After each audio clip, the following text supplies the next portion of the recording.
Hi everyone, Michael, the Vicar of Holy Trinity Cuckfield here, inviting you to church on Sunday. We've got two services on our Zoom link on the website, that's www.holytrinitycuckfield.org. We have our 9:45 family Eucharist. Everyone's welcome at that. Join us at the table.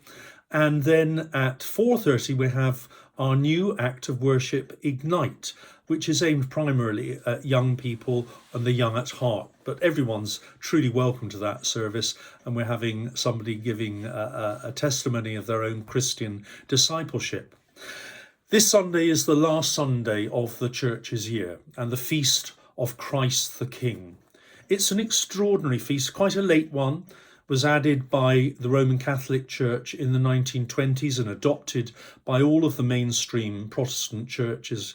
And it calls us to consider discipleship in an extraordinary way in imitating Jesus. And that's made clear in the very powerful gospel reading that we shall hear this Sunday to mark the end of the year of Matthew before we move on to Mark's gospel in the ensuing year.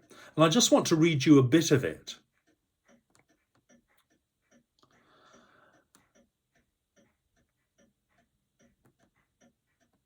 Then the king will say to those at his right hand, "Come, you that are blessed by my Father, inherit the kingdom prepared for you from the foundation of the world. For I was hungry, and you gave me food.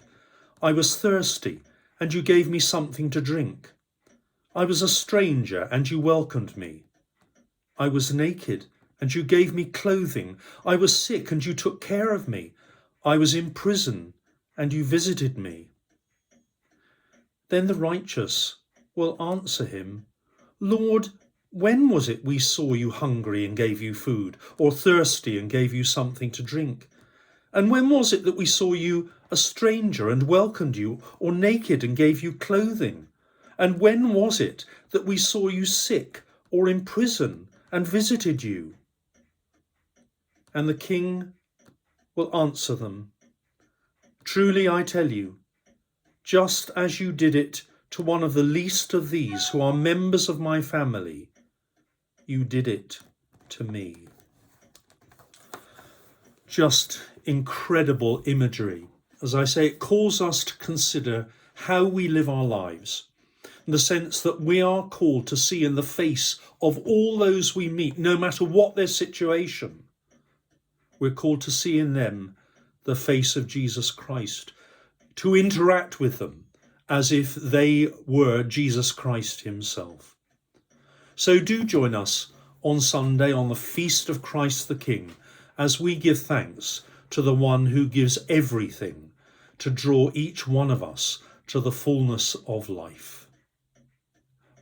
Bye, and God bless.